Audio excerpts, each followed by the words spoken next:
Kabayan, alam niyo po ba lutuin ang recipe na to?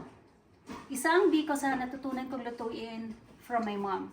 Actually, marami ng version ng biko ngayon, pero ang gusto ng mga anak ko, aside from yung merong latik sa ibabaw, is yung merong matamis at langka. Pero alam niyo po ba, not too long ago, I couldn't cook, I couldn't clean, I couldn't do anything. Why? Because I was busy working all my freaking time. Until I found this amazing online business that allows me to stay home and replace my income, be present with my kids' life, and cook po kung whatever meals na kinikrave namin ng mga Filipino food. Kaya po, if you're a parent like me who wants to take control of your time and spend more time with your loved ones, I encourage you po to check this life-changing business opportunity na nakatulong po sa pamilya namin.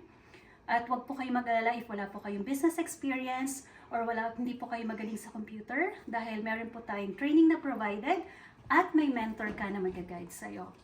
Kaya kabayan, i-click mo lang po ang Learn More at i-register mo ang iyong name at email para mapanood mo ang free webinar at malaman mo if this business is for you.